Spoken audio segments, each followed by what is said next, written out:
are. So Dr. Taylor is an epidemiologist and a cardiologist, and his position is at the Morehouse School of Medicine, where he's the endowed chair and he's the director of the Cardiovascular Institute for Research. And we are just so pleased that he has offered to spend his time with us today to talk about health in the context of adversity, cardiovascular resilience among African Americans. And I can think of no one better qualified to present this talk today than Dr. Taylor, who brings to us his background from Princeton University, Harvard School of Medicine, as well as Harvard School of Public Health. He has a substantial research career, and he was one of the early voices in the wilderness of disparities, pointing out the underutilization of procedures in African Americans, and also the misattribution of symptoms, cardiac symptoms, to non-cardiac etiologies among minority patients. Since that time, he has been the inaugural director of the Jackson Heart Study, something many of us have read about and held in high regard for years.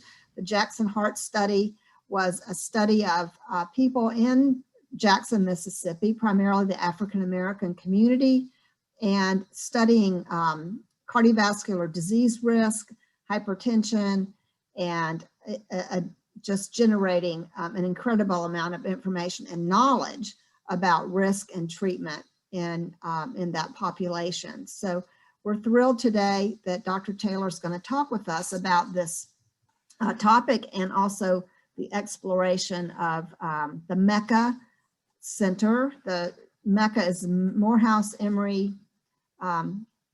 Center for, I'm always getting this wrong, Addressing Health Equity. Okay, so I see you've got your slides up. Are you ready to go? I think I'm ready to go. Okay, please welcome Dr. Taylor. Thank you, Dr. Dunbar. I appreciate it very much. And first, let me say, again, thank you for that very warm introduction. And I have to also acknowledge Dr. Dunbar's critical role in the MECA project and in the mentoring and guidance of an outstanding set of postdoctoral fellows who have contributed much of what I'll talk about today in terms of the research, the scientific output. Without that is the real dynamo behind our scientific productivity, these fellows. Further, I would acknowledge at the outset, Dr. Dunbar mentioned my involvement with early on in my career with studying issues of disparities and misattribution of symptoms and healthcare seeking behavior. Prominent in that effort were nursing doctoral students and nursing faculty. And even in the Jackson Heart Study, without the likes of Karen Winters and the late Sharon Wyatt and others, would not have really been accomplished were it not for the tremendous contribution of nursing scholars who helped us not only decide what things were important to measure physiologically, but also in the psychosocial realm. So I consider it a great honor to be speaking with you today, and I hope our hour will be well spent. One thing that I would open up by saying, in addition to this preamble, we have, I think, rightly so, spent a tremendous amount of time and effort identifying and underscoring the excess risk that African Americans face to their health as an ongoing issue. It's been ongoing since the founding of the Republic and to this very day. And we see dramatic evidence of it even in the midst of the current pandemic. One point I will try to also bring forward today is that there is another side of that story, and it's the story of resilience. And I want to emphasize that as something that will be food for your thought and perhaps your scholarly attention in the years ahead. So beginning, my disclosures are listed there. I've mentioned the epidemic, and we'll mention this in passing, but I think as all of us know, the COVID epidemic has really thrown into relief this problem of disparities for all to see. Many of you on this call were already quite aware of health disparities as a fact of American life and American health, if you will. But I think the general public has a new level of appreciation that of that old saying that when America catches a cold, Black America gets pneumonia. The point being that the issues related to health in the African American population are exaggerated, disproportionate, and are devastating in their impact. Now, this not only applies in times of infectious epidemic, but it has been a fact, as I said earlier, for as long as there has been in America.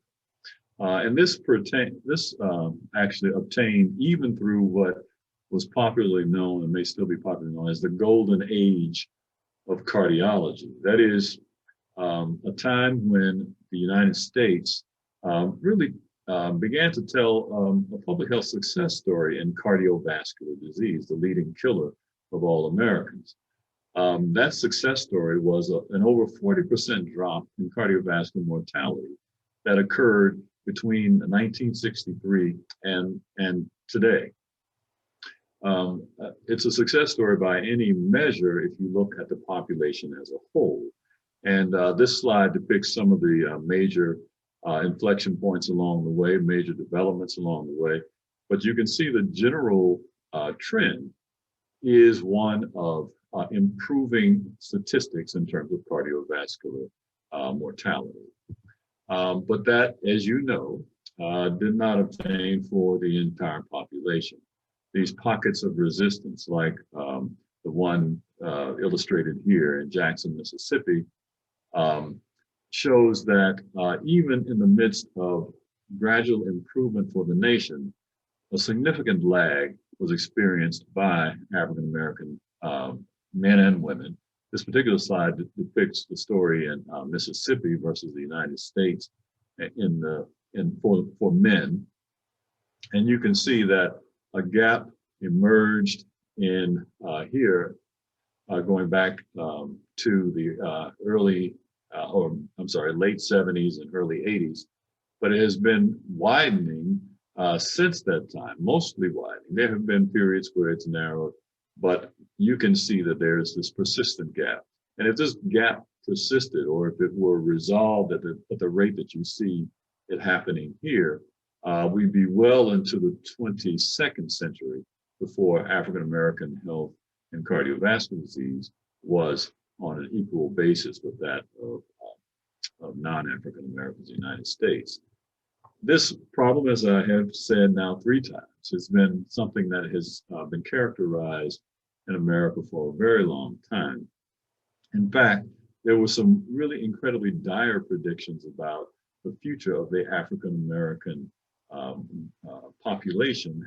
And one of the most prominent statisticians of the day at the turn of the prior century, Dr. Frederick Hoffman, and he's notable and important because this is the first guy to make an association between cigarette smoking and lung cancer. He was way ahead of his time and highly regarded. However, he published this treatise called Race, Traits, and Tendencies of the American Negro, in which he predicted the extinction of African Americans before the end of the 20th century.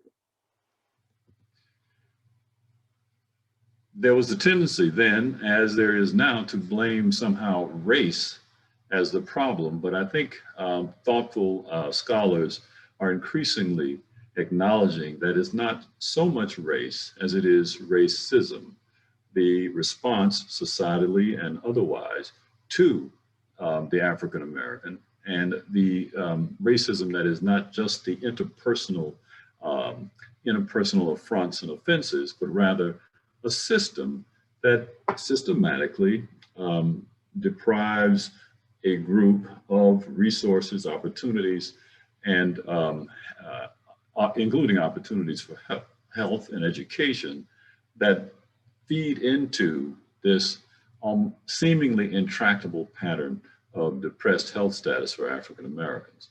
And I'm not going to make a full argument on that today, but I think just even a glancing acquaintance with the African American experience in America for now 4 centuries would, I think, be a compelling story to say that African Americans have been uniquely facing adverse circumstances for a very long time. And these have very real consequences in terms of health. And what does that do? I mean, what's the connection? The connections of many, I believe that I don't have to make a lengthy argument for that with this group, but just to remind us that racism has a long reach. These structural facts listed here wind up also influencing interpersonal interactions that can have health consequences. One of our most recent papers on racial discrimination and hypertension shows a higher incidence of hypertension occurring in individuals who subjectively report experiences of race discrimination over their life. And the more important episodes of discrimination were not necessarily things like name calling, but rather things like job denial, loan denial, those types of important events that reflect a system rather than just the interpersonal attacks or affronts. Now, I think in this context, we're again reminded that what we're seeing in the COVID epidemic, it shouldn't be surprising. And I think W.B. Du Bois articulated it over 100 years ago. He says, one thing we must, of course, expect to find is that there's a much higher death rate at present among Negroes than among whites. They have in the past lived under very different conditions, and they still live under different conditions. That was true in 1899, and it's true in 2021. A landmark report that I hope that all of you are at least familiar with tried to encapsulate these disparities that America was witnessing in health. And it came out of the Reagan administration back in 1985, and the Secretary of Health at that time was a woman by the name of Margaret Heckler, and she is to be, I think, regarded with the highest esteem because she commissioned this report that really began to usher in this era of focus on health disparities. And I will just go to the punchline of the letter that she used to introduce the report. And she talked about Americans living longer, infant mortality declining, but there was a continuing disparity in the burden of death and illness experienced by Blacks and other minorities. And she called this fact an affront to both our ideals and to the ongoing genius of American medicine. There's a direct line between this articulation of concerns and cataloging and enumerating all of the areas of disparity to the study that Dr. Dunbar mentioned that I had the pleasure of leading in Jackson, Mississippi, called the Jackson Heart Study. So Jackson Heart Study stepped onto the stage where there was relatively little longitudinal data on cardiovascular health among African Americans. And it really was the start of a Framingham-style study among African Americans. And I think it's making ongoing contributions to our understanding of various aspects of cardiovascular health. I think it is important to note that the Jackson Heart Study and now many other studies that have come along alongside it really did focus on risk, or really does continue to focus on risk. And it helped us understand what we can expect out of individuals with profiles like the one you see in the slide that I'm now showing. And here we have an African-American woman who grew up in northern Alabama or north central Alabama, outside of Birmingham, where I had my first job as a cardiologist. She was exposed in her life to childhood toxins because that's an industrial part of the world where steel manufacture was dominant, at least until about 1980. But she grew up during that era, exposed to coal dust, iron ore dust. She developed a smoking history. She married a man who worked in the steel plant, who brought asbestos fibers home in his clothing. She had an early hysterectomy for fibroids, questionable indications. She was chronically exposed to the badness of the Southern diet, although it's quite tasty. Being a Southerner myself, I know this. She also experienced the psychosocial stress of living through the teeth, really, of the civil rights movement. You guys probably know that in the 60s, there were common acts of domestic terrorism in and around places like Birmingham, where she grew up, with homes being blown up, public unsanctioned executions, lynchings, and other things that were part of the atmosphere. And on top of all of those psychosocial stresses, the other cardiovascular risk factors I mentioned, she developed type 2 diabetes. Now, this is a profile that if you filled out your standard risk calculator and found that there was an extremely high risk for her early experiencing a cardiovascular event and perhaps dying at age 57, that would not surprise you given this profile. However, this woman that I'm describing lived to be 91. Now, that sounds anecdotal and maybe that's an isolated case, but in fact, I think many people who are in the African-American community can easily attest to the fact that there's a wide variety of outcomes. Everything about African-American health is not a sad or distressing story. In fact, there are people who live through these types of risk factors in these environments who live to ripe old ages, who thrive, who do well. Now, it's important for us to keep in mind the excess risk, but we should not do that by ignoring the success stories that occur. And these success stories, I think, may be uniquely informative to us as a research and healthcare community going forward. And I think these stories of people overcoming can be as important to understand as the stories of excess risk and early death. So health in the face of risk, that really is the motivation behind the MECA study. Here's some other examples. The Jackson Heart Study, while 80% of African-American men above age 60 are hypertensive, that's a terribly high statistic. 20% are not. What is behind the fact that 20% of African-American men seem to escape an almost inevitable diagnosis? The Dallas Heart Study led directly to the discovery of the blockbuster agents that reduce cholesterol by understanding the importance of the deletion mutation of PCSK9. And the group in which that was discovered in the United States was a group of African Americans in the Dallas Heart Study. There are other validation cohorts outside the United States that backed up this research and led to the release of drugs like Repatha and others that are now billion-dollar drugs.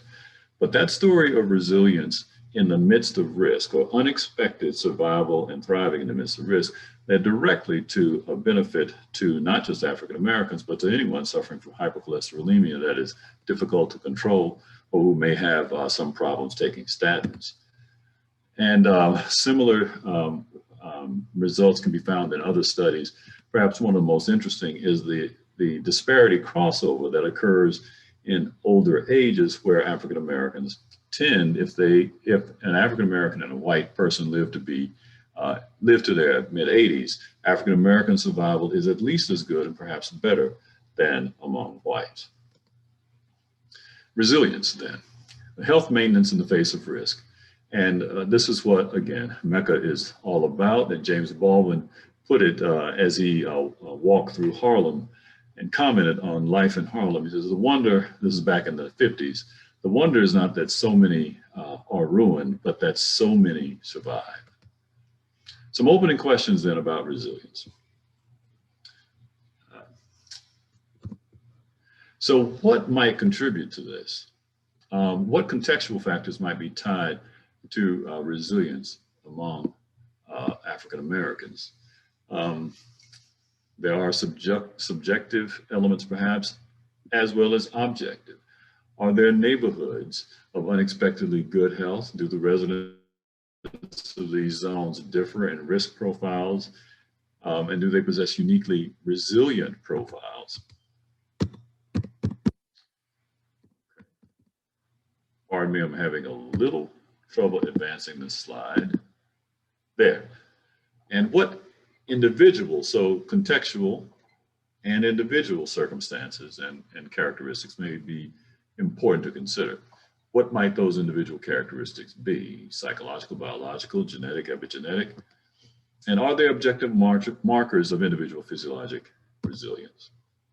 Can it be developed or learned? And I'm going to, for the balance of the time, talk about results mainly from 3 published papers so far, and there are several others on the way.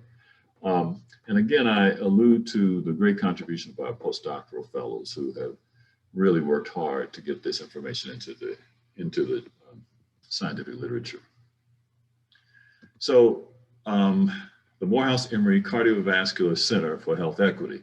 So that's a little bit of a tortured title to make the acronym work, but we wanted it to spell Mecca because we thought that given the reputation of Atlanta as the Black Mecca, we like that acronym, but also the fact that it's a collaboration between Morehouse and Emory began to spell out the word for us, and we just fit everything else in. But I think it still reflects our focus, and that focus is to learn more about health disparities, but perhaps from a different angle than is usually taken.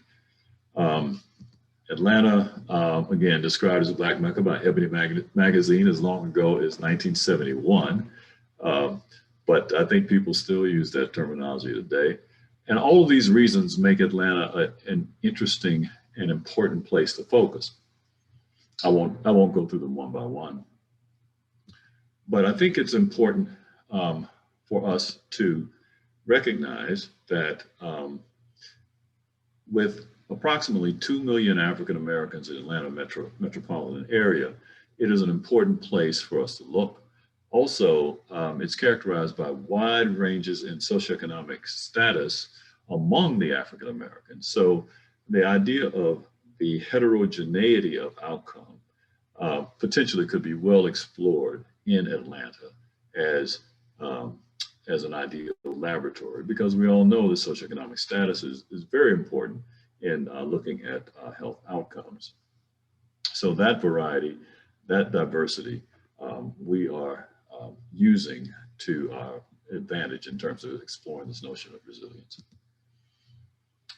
Okay, so resilience is potentially a multi-level phenomenon. I think I've actually covered this point, but quickly, factors and levels within individuals, communities themselves may be reflective of a resilience and may be environments that promote health, and community level factors may indeed influence individual health and therefore outcome rates.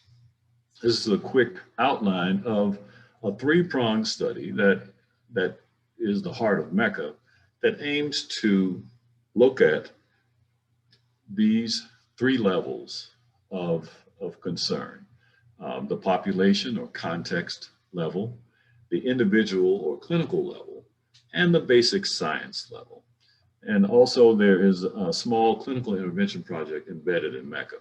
My remarks today will be primarily based on the results of the population study with a little bit of the clinical study introduced at the end.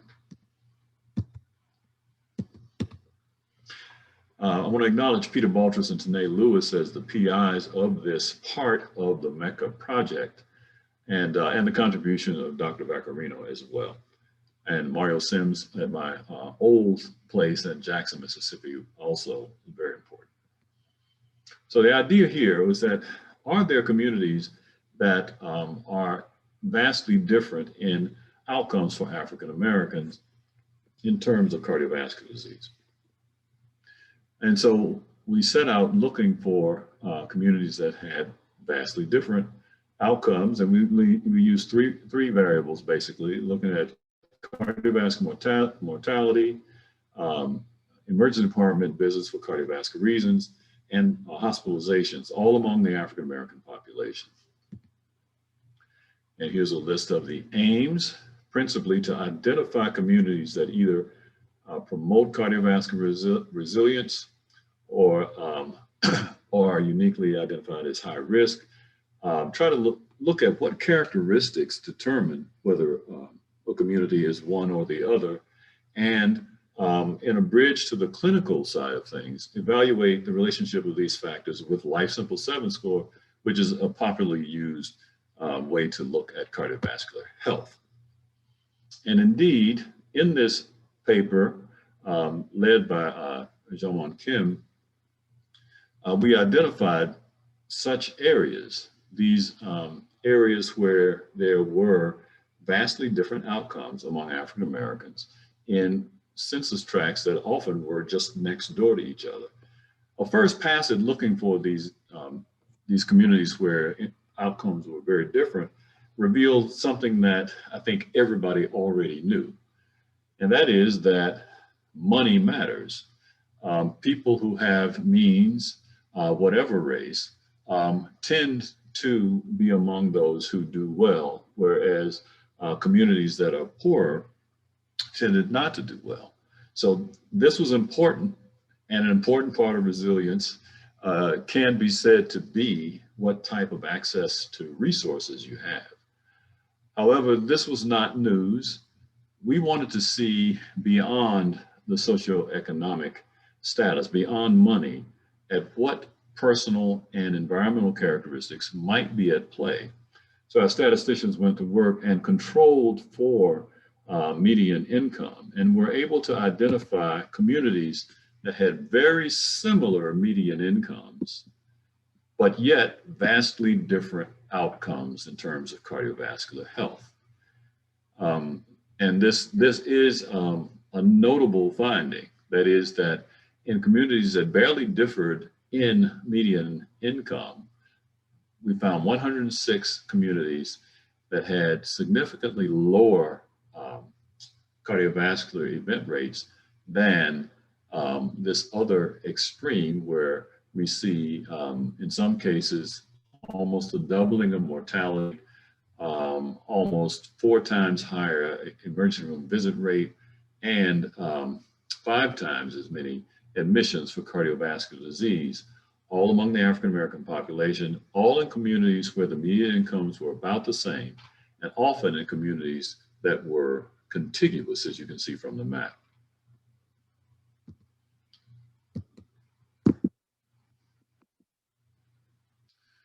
So indeed, then, there are communities where outcomes among African Americans are not uniformly dire, not uniformly as bad as we might be led to think, or hearing a constant flow of information about health disparities. Again, that is not to gainsay the importance of health disparities as a real problem for America. But again, to say, let's look and see what happens with people, what goes into making a person or helping a person survive or do well, given the adversities attendant to African American status in the United States. So this next paper looked at individual characteristics and saw examples or evidence of lower than expected neighborhood rates for cardiovascular disease. Okay, and now what we're doing in this part of the study is we're looking at survey results, and we're trying to get a sense of these communities that are so different in their outcomes. What do people perceive? What do people report as the nature of those communities?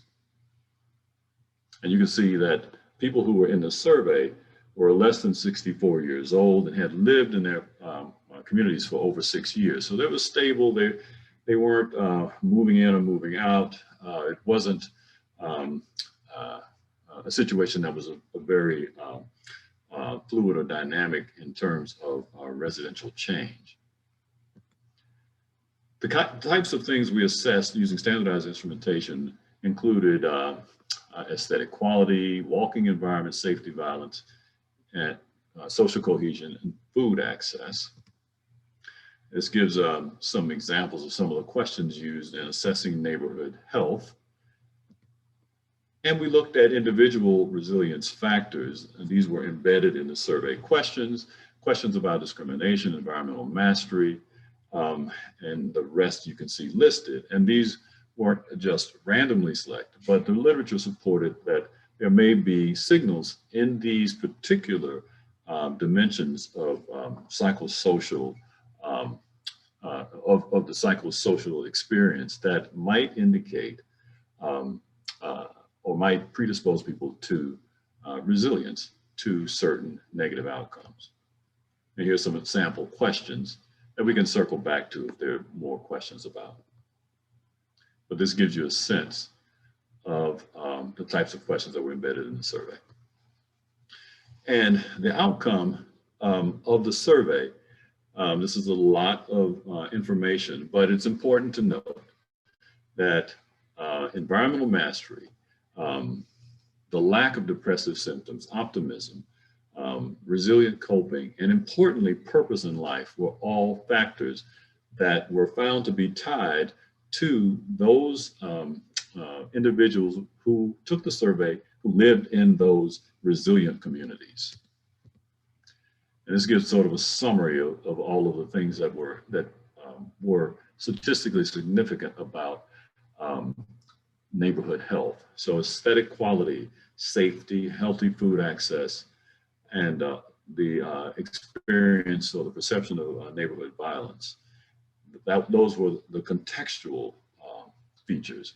Individually, mastery, environmental mastery, purpose in life, optimism, and resilience, optimism were key findings on the survey that characterized people who lived in those neighborhoods that had the low cardiovascular death rates.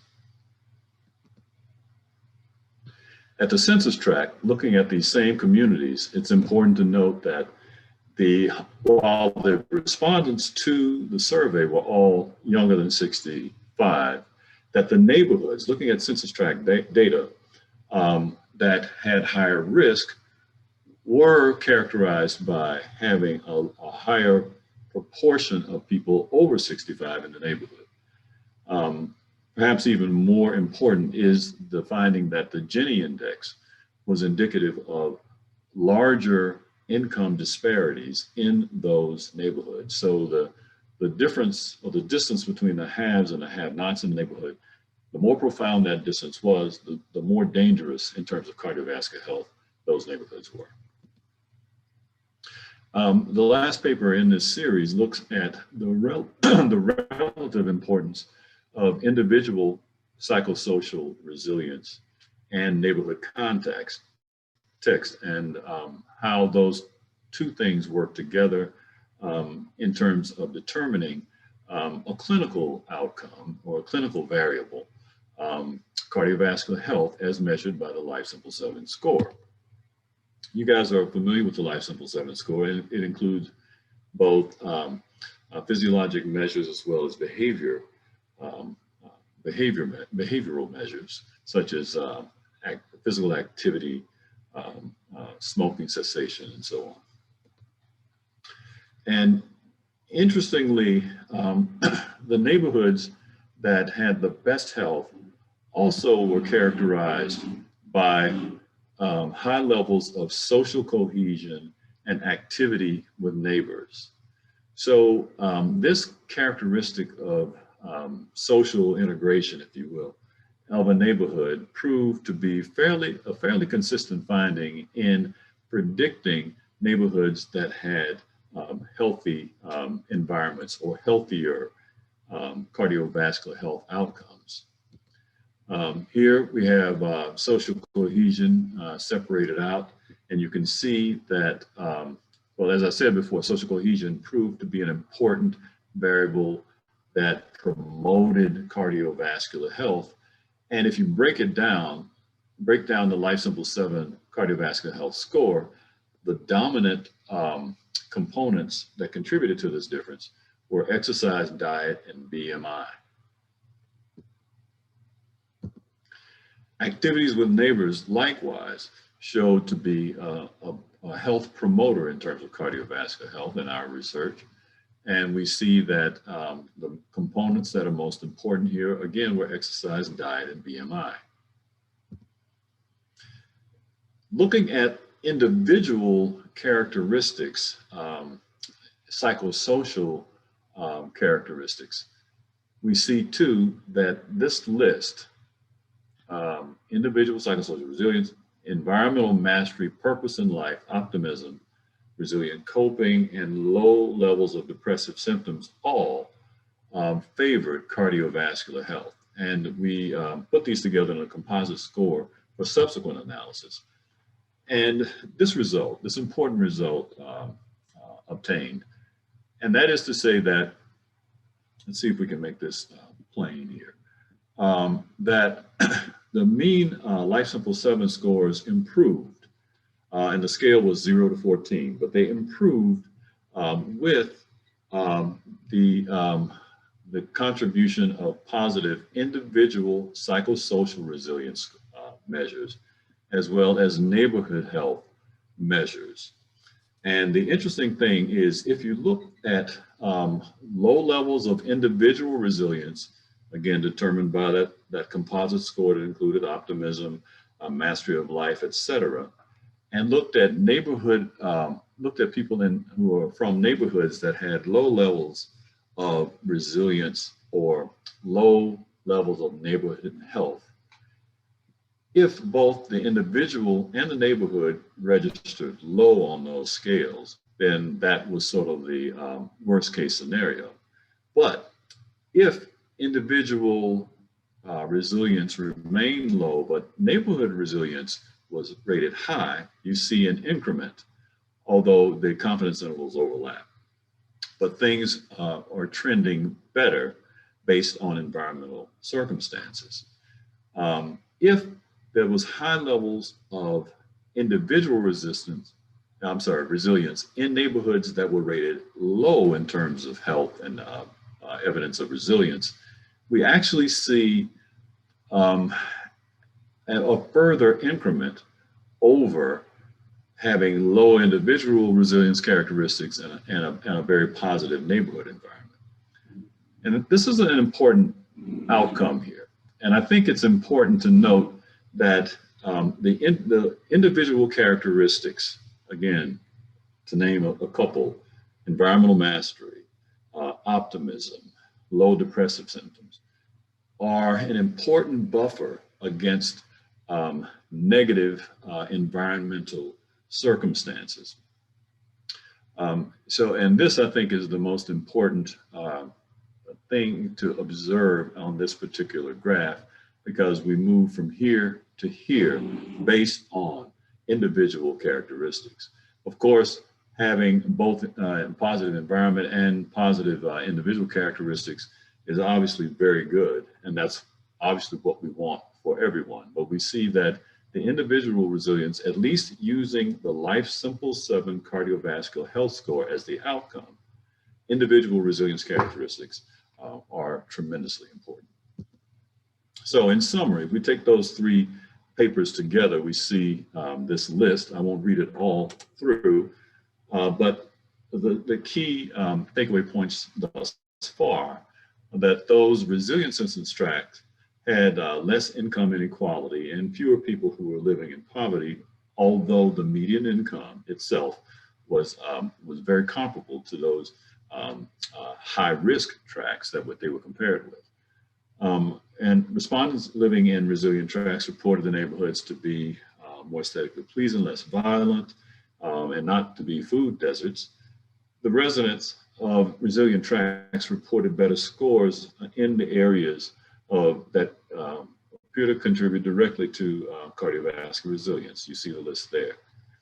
And the residents of resilient tracts reported better scores on optimism, purpose in life, environmental mastery, and Life Simple 7 was associated with individual and neighborhood resilience.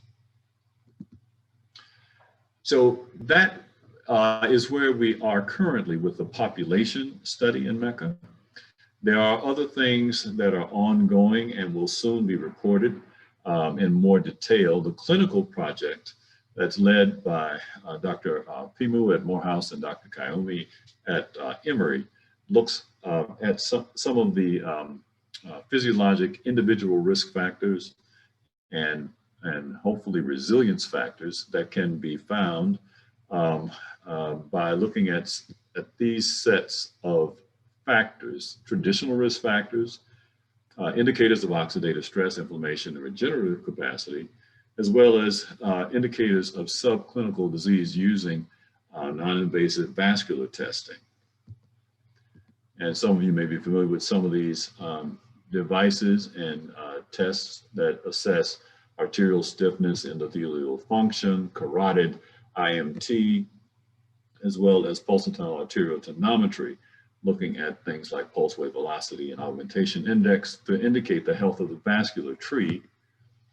And briefly, in preliminary results, it's interesting that activities with neighbors and cohesion, social cohesion, as well as purpose in life, keep coming back as factors that nudge us towards cardiovascular health.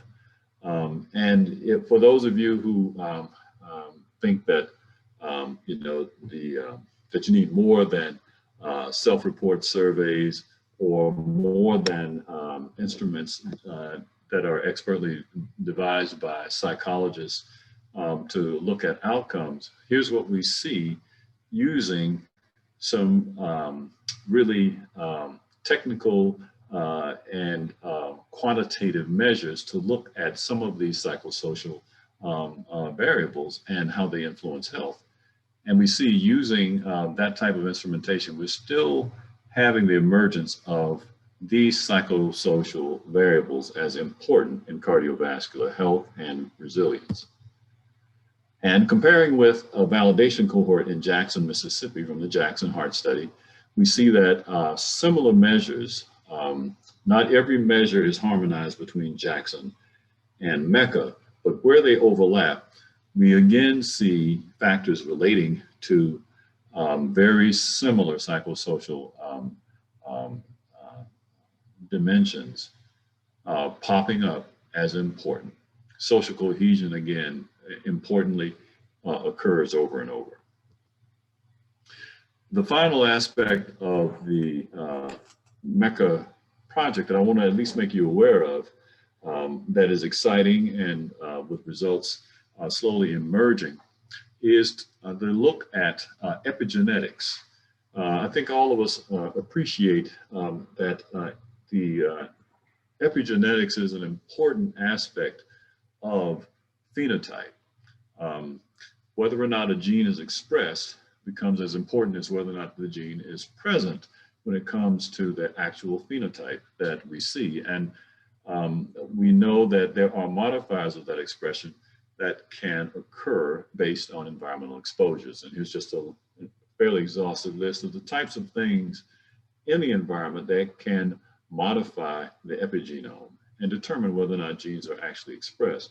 Importantly, traumatic experiences, socioeconomic status in general, and perceived stress These factors, along with things like aromatic hydrocarbons and infectious pathogens, all have been shown to be tied to epigenetic modification of genetic expression. What Dr. Searles and others are helping the MECA project do is to look extensively at microRNA, that those small short segments of non-coding RNA that can inhibit the expression of genes in a post-transcription way, tying those types of biomarkers to metabolites. The metabolomic assessment or metabolome-wide scan that is being performed in Dr. Dean Jones' lab, combined with the microRNA analyses that Dr. Searles is leading, together give us a whole new way of looking at risk and resilience that could reveal some important signatures for resilience that may in turn point to new ways of approaching cardiovascular health and health disparities. And this is a list of some of the preliminary findings from the molecular studies tied to MECA. And I won't read them all, but the point is that there are signals emerging that could lead to some important avenues of further investigation and a consideration of how systems, these multi-omic systems, interact in order to produce health outcomes. Some closing thoughts. Cardiovascular health disparities, again, negatively impact of Black health. And these are real and should always be kept at the forefront until they are resolved. And while Blacks as a group have worse cardiovascular health statistics, there's a substantial heterogeneity, and Black health shouldn't be viewed as one thing. That there we commit the fallacy of one story, that it's all bad and all bad news, when in fact there are incredible lessons, I believe, scientific lessons as well as social, on the path to overcoming adversity.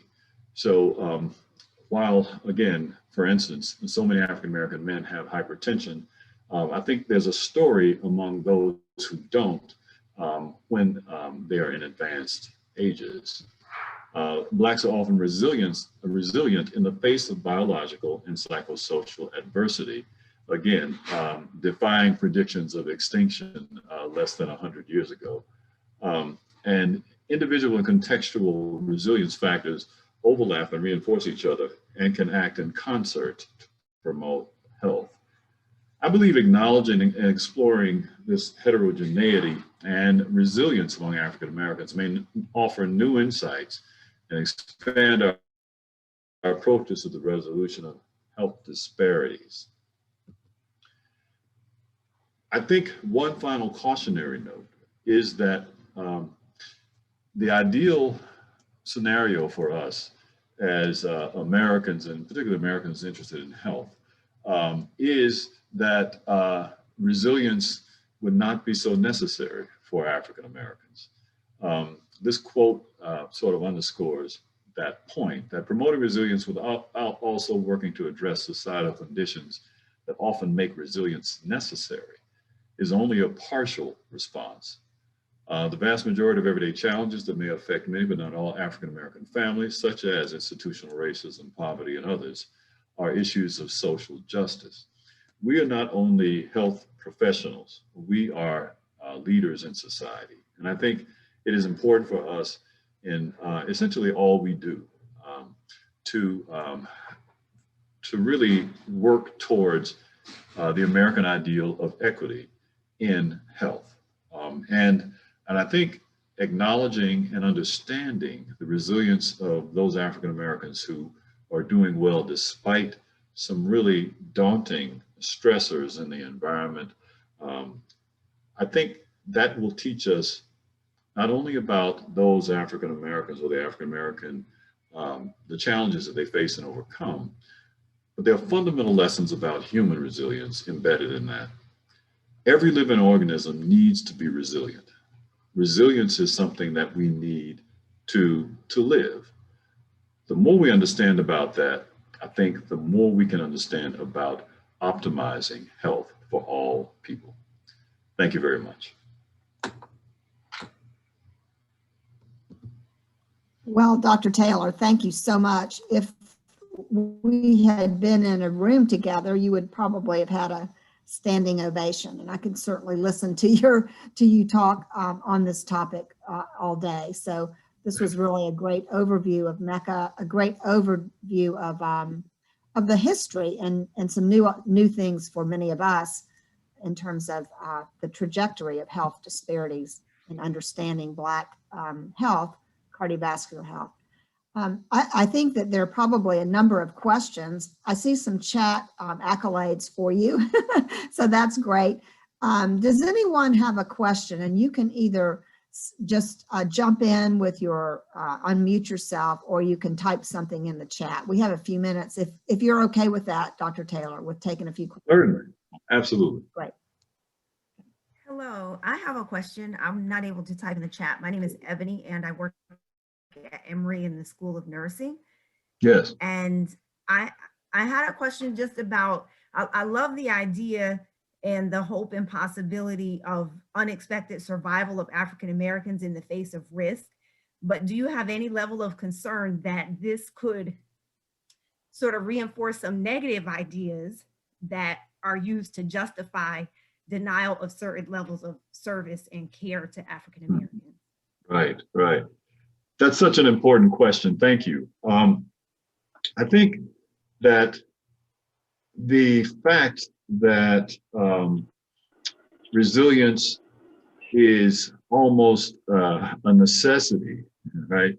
And large measures of it are a necessity for African American success and African American health.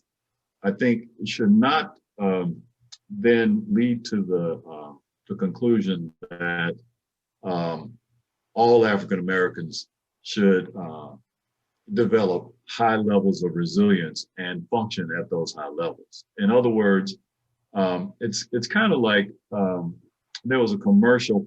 I think LeBron James was talking about his rise from very difficult circumstances, and he tells a dramatic story. But at the end, the punchline is the aim should be that there be no more hard luck stories, right? That there not be this need to overcome these tremendous obstacles. I think pointing out resilience does a few things. One, it acknowledges, I think, that in fact, African Americans very often are called upon to go the extra mile to get to the same point, right? Of whether it's in health or other circumstances. Two, resilience is can be defined in a lot of ways. Some people see a negative to resilience in that, I think there's a conflation of the idea of resilience and John Henryism. You guys are probably familiar with John Henryism. John Henryism is this the negative consequences of high output coping. Okay, so you have a Black PhD nurse and a white PhD nurse. They all have their own challenges, but in most circumstances, I'm going to generalize here, the African American nurse has had to go through some extra hoops to get to the same point, whether it originated in the neighborhood, in educational opportunities, or whether there are actual interpersonal sort of discriminatory things that happen to them.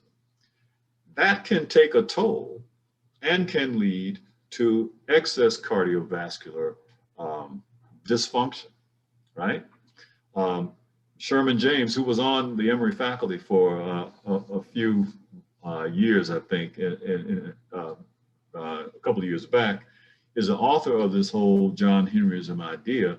And it's been shown to correlate this high output coping, to correlate to cardiovascular dysfunction like high blood pressure.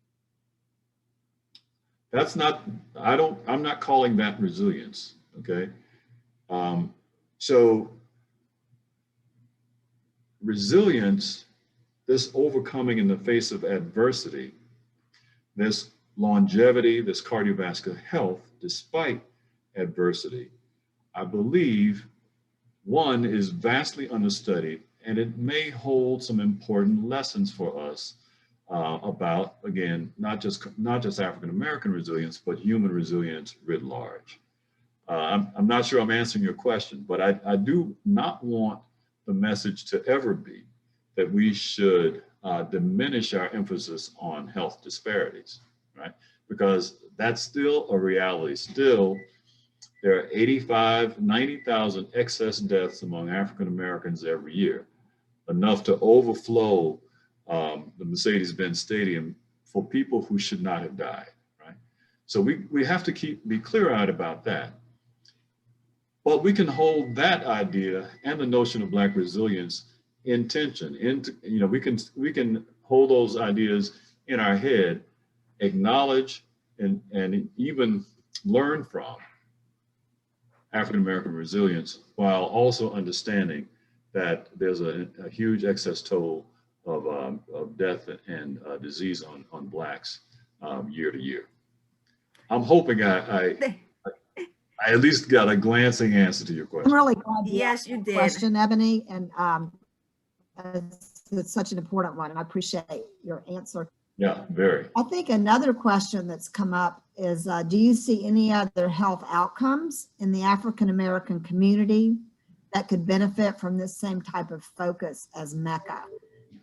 So, thinking about the community and this resilient factors of neighborhoods and individual, I'm thinking about CKD and the tragedy of the increase of chronic kidney disease in Black Americans. And certainly you've alluded to COVID. And so that's a great question. It's a great question. And I think it's an important consideration. We actually just submitted an R01 looking at the intersection of COVID and cardiovascular resilience. And there are many reasons to think that some of the aspects of cardiovascular resilience would be very important in COVID. Just mechanistically, there's such overlap between cardiovascular outcomes and COVID. You guys are aware of the excess thrombosis, the heart attacks, the strokes that are occurring in the post-COVID or peri-COVID infection patients. But beyond that, some of the same both physiologic and psychosocial factors that prove protective in cardiovascular health may indeed be protective in a variety of systems. Good. Let's see, Ursula asks, is there a particular aspect or dimension of resilience that you think is primary to consider in the context of Black lives? In the context of, I'm sorry, my volume's not good. Of Black Americans. Yeah, well, I think I would look at the components of our score, and obviously everything we're doing, these instruments are still fairly blunt, right, to analyze all of this. And Mecca is exploratory in many ways, but some of the instruments we use assessed optimism, assessed purpose in life, assessed environmental mastery. And I think for individual attributes, this notion of mastery and purpose, I think, are critical. And I think these are things that can actually be intervened. I'm not a psychologist, but can be intervened upon and facilitated as children grow up, go through the educational system, experience a variety of scenarios along life's journey, and can also be injected into the patient experience.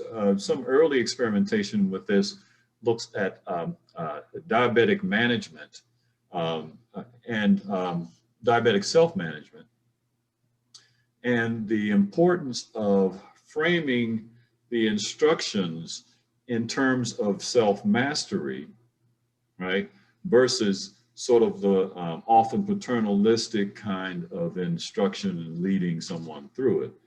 And to the extent that mastery and purpose can be effectively injected into the curriculum, that there seems to be an early signal that people actually do better with focusing on those aspects of behavior.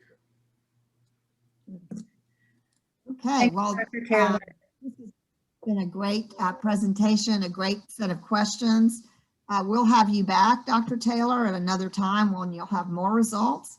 And I think people are going to class, and we just appreciate you being here with us so much. Thank you for this great talk. Thank you. Listen, thank you for the invitation. I really enjoyed it. Bye-bye. Bye.